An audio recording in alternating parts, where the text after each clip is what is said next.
इसको देखने समझने के लिए ये लोग प्रवास करते थे, यात्राएं करते थे, उसके द्वारा हमारा देश आगे आते हुए दिखाई देता है। हमारे देश में साधु संतों ने सब समय, जो अभी भी दोनों तीनों वक्ताओं ने हमारे सामने भाषण में कहा है कि हमको एक प्रकार से यूनाइटेड रहना है, एकत्रित रहना है, एक संगठित रहना है। और पर हर समय साधु संतों के द्वारा मिला है। जब हमारे देश में आक्रांत आ गए, तो मुगलों का आक्रमण हो, यवनों का आक्रमण हो, या फिर हमारे देश में और किसी प्रकार का आक्रमण हो, उसके विरुद्ध लड़ने के लिए भी हमारे यहाँ पर समाज में हर समय कभी शिवाजी महाराज, कभी राणा प्रताप, कभी छत्रसाल, कभी लक्षित बड़फुकन, ये भी तैयार हो गए। जब हमारे यहाँ पर अंग्रेज आ गए तो उसके विरुद्ध भी हमारी लड़ाई जारी रही। तो हमारे देश का ये लंबा प्रवास हमको दिखाता है कि हमारे यहाँ पर उस समय के योगदान करते हुए हमारे देश का आज तक का प्रवास दिखाई देता है। अभी हमको क्या करना है? अभी हम लोग 75 साल हो गए देश स्वतंत्र होने के बाद। गत 100 साल में हमारे देश में जो एक प्रकार की पहचान की एक प्रकार से संकट था, अस्मिता का संकट था, आइडेंटिटी का क्राइसिस था, वो दूर होते हुए दिखाई दे रहा है। पहले हमारे देश में हिंदुत्व के बारे में चर्चा होती ही नहीं थी, हिंदुत्व को छुपाने का काम किया जाता था। हमारे अपने मंदिर बंदिस्त थे, हमारे अपने समाज के अनेक लोग दूसरे धर्म में जाते हुए दिखाई देते थे, हमारे अपने समाज के अनेक लोगों पर अनेक प्रकार के संकट दिखते थे, हम कुछ कर नहीं पाते थे। लेकिन गत 100 साल में हमारे देश में इन सारे बातों के बारे में परिवर्तन आया है। सारा समाज हिंदू अस्मिता के नाम पर प्रकट हो रहा है, जागरूक हो रहा है, एकत्रित होकर खड़ा होते हुए दिखाई देता है। और ये प्रक्रिया और आगे बढ़ानी है। सारे समाज में एक प्रकार से संगठित अवस्था बढ़ती जा रही है। समरसता, जैसा महाराज जी ने उल्लेख किया, अभी समरसता बढ़ती जा रही है।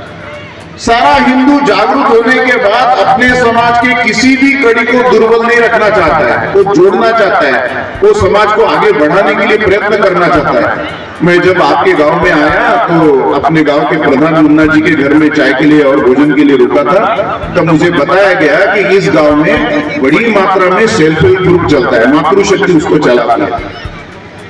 मैं आपका अभिनंदन करता हूं कि आप लोगों ने आर्थिक विकास के लिए अपने आप को एक प्रकार से प्रकट किया है, संकल्प लिया है। मेरे लिए बड़ी अभिनंदन की बात है कि आप आर्थिक विषय के लिए अपने आप को कुछ न कुछ करने के लिए तैयार हो गए। सेल्फ हेल्प ग्रुप के द्वारा आपने अनेक प्रकार के प्रयत्न किए। संभव है क्या? हाँ, आज ये करना आवश्यक है, पहले नहीं करते थे, अभी करना आवश्यक है। मैं मेघालय में प्रवास पे गया था।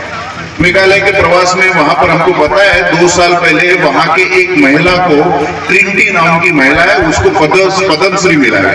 केंद्र सरकार ने उसको दिया। क्यों? क्योंकि वो हल्दी का उत्पादन करती है और उसने हल्दी का उत्पादन का एक प्रकार से आंदोलन उस 38 गांव में एक प्रकार से बड़ा व्यापक बनाया है। आज उस क्षेत्र की हल्दी विदेश में जा रही है। एक क्षेत्र की हल्दी 10-12 करोड़ तक बिक्री होकर दुनिया के लिए पहुंचा रही है। उसकी प्रारंभ उस महिला ने किया है। उसके कारण उस क्षेत्र की आर्थिक विकास की नई नींव डाली है। मुझे लगता है हमारे क्षेत्र में भी आप लोग इसके प्रति जागरूक हो गए। आज ये करने की आवश्यकता है। हमारे देश को आगे ले जाना है, मतलब आर्थिक विषय में आगे ले जाना है। हमारे देश में अगर हमको देश की सुरक्षा करना है, उस समय शिवाजी महाराज ने की, राणा प्रताप ने की, छत्रसाल ने की, हमारे भगत सिंह, राजगुरु जैसे क्रांतिकारक लोगों ने, सावरकर जी ने करके दिखाई। आज क्या करना है? तो आज हमको हमारे देश के आक्रमण को समझना है। हमारे देश में आक्रमण कौन सा हो रहा है? पहला, समाज में सेना भर्ती का काम होना चाहिए। सेना भर्ती आवश्यक है। हमारे घर का बच्चा, हमारे परिवार का बच्चा ये सेना तक पहुंचना चाहिए। सेना भर्ती में हमको अपना निर्भर रहना है, आत्मनिर्भर रहने की आवश्यकता है। केवल सेना से नहीं होगा। आज आक्रमण के प्रकार बदल गए। हम अनुभव कर रहे हैं, दुनिया हमको, भारत को दबाने के लिए कितने प्रयत्न करे। आप लोग टीवी पेपर में देखते होंगे, अमेरिका भारत को दबाने का नया प्रयत्न निकल रहा है। रोज दादागिरी दिखाता है, रोज भारत को कोसने का काम करता है, रोज भारत के बारे में संभ्रम खड़ा करने का काम करता है। कौन बदलेगा? हम बदलेंगे। उनकी जो वैचारिक आक्रमण हो रहा है, वो जो आर्थिक हमारे ऊपर सैंक्शन लगाना चाहता है, हमारे देश को नीचा करने का प्रयत्न करना चाहता है, हमारा आज का दायित्व बनता है हम आप भारत की सुरक्षा के बारे में भी सोचना चाहिए। केवल इतने से नहीं होता।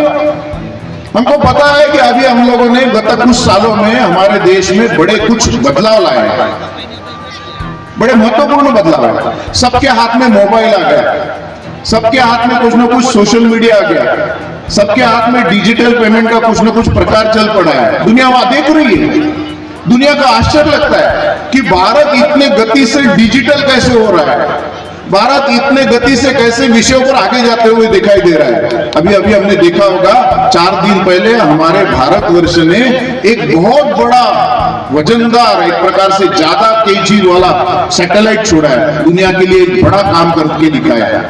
बहुत बड़ा है, 6000 केजी का सैटेलाइट को दुनिया में ऊपर लगा रहे हैं। अभी जो बाजू बाजू में टावर दिखते हैं उसकी आवश्यकता नहीं पड़ेगी। हम विज्ञान के क्षेत्र में बढ़ रहे हैं और मेरा विश्वास है विज्ञान के क्षेत्र में हम लोगों ने अनुभव किया होगा, हमारे देश में मंगलयान हो, हमारे देश का चंद्रयान हो, हमारे देश का कोई भी शास्त्रज्ञ हो, उसमें मातृशक्ति की सहभागिता ज्यादा है, मातृशक्ति दिखाई देती है। बड़ा गर्व का विषय हमारे लिए, बहुत अच्छा विषय हमारे पास चाह रहा है। तो हम विज्ञान के क्षेत्र में भी आत्मनिर्भर होना है।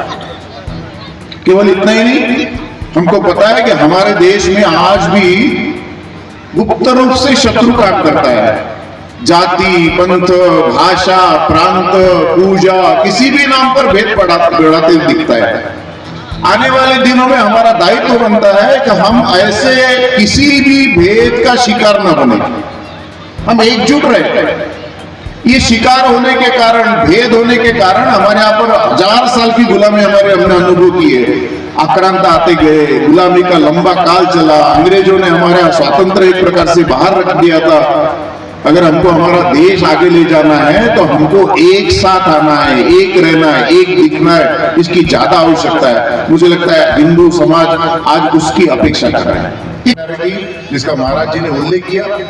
सारे देश को जोड़ने का काम किया, सभी जाति, पंथ, भाषा के पार निकलकर सभी समाज को एक साथ खड़े होने का काम किया। देश के किसी भी कोने में संघ का काम पहुंच गया, इसका मतलब देश सुरक्षित होने की गारंटी शुरू हो गई है। देश के वहां पर काम शुरू होने के कारण वहां पर अराष्ट्रीय शक्ति अपने आप को दूर करना शुरू हो गई है और अनेक विषयों का न्याय मिलने के कारण समाज अपनी अस्मिता के साथ खड़ा होते हुए दिखता है। संघ ने ये करके दिखाया। संघ चाहता है कि हम आगे वाले दिनों में क्या करें, तो 5 प्रकार के काम हमारे पास से संघ अपेक्षित कर रहा है। पहला काम कौन सा है, जिसका उल्लेख मैडम ने हमारे सामने किया। पहला काम है हमारा परिवार पक्का हो, हमारी फैमिली पक्की हो। आप लोग ज्यादा जानते हैं, सब परिवार के लोग हैं। इसी में परिवार एकत्रित करना, मैडम ने उल्लेख किया है। वेस्टर्न के पीछे जाना नहीं, पश्चिमीकरण के पीछे जाना नहीं। हमारा अपना, अपनी भाषा, भूषा, भजन, भोजन, भवन, भ्रमण हमारा अपना है। हम अपने अपनी संस्कृति को चलाने वाले लोग बने। हमारे संस्कृति से ही हम दूर तक जाते, पहले से चलते आ रहे, आगे भी जाने वाले हैं। दुनिया पूरी निगल गई लेकिन हम डटे रहे। दुनिया का इस्लाम की आंधी आई तो इस्लाम बन गए, ईसाई की आंधी आ गई तो ईसाई बनते गए देश। लेकिन केवल भारतवर्ष ऐसा है जो बचा हुआ है। क्यों? हमारे यहाँ परिवार की व्यवस्था है। परिवार हर विषय को वहां सहन करता है, पक्का करता है, कालानुकूल, युगानुकूल, देशानुकूल बदल करते रहता है। हम ये नहीं कह रहे कि पुराना ही करिए, आज के अनुभव के आधार पर जो अच्छा लगता है वो बनाइए, उसको आगे चलाइए। दुनिया के लिए आवश्यक है उतनी चीजें बड़ी अच्छी मात्रा में ले जाने का प्रयत्न करें। तो पहला काम है परिवार का अच्छा बनाने का काम। दूसरा काम हमने कहा किसी भी प्रकार के भेदों को अभी हम मान्यता नहीं देंगे, अपने जीवन में व्यवहार नहीं करेंगे, जिसका उल्लेख तीनों वक्ताओं ने किया। वो हो गया। अभी हम लोग अपने समाज के अंतिम कड़ी के बारे में, अंतिम व्यक्ति के बारे में, उसको सम्मान मिलना चाहिए, उसको न्याय मिलना चाहिए, उसके जीवन में बदलाव आना चाहिए, ये अपेक्षा रखते हैं। सबका दायित्व बनता है अपने क्षेत्र में जो अंतिम व्यक्ति खड़ा है उसके जीवन में भी आर्थिक थोड़ा सम्मान मिले, उसके सभ्यता संस्कृति के बारे में योगदान बढ़ते जाए, उसका बच्चा भी पढ़ना चाहिए, उसको भी शिक्षा स्वास्थ्य जैसी योजना मिलनी चाहिए।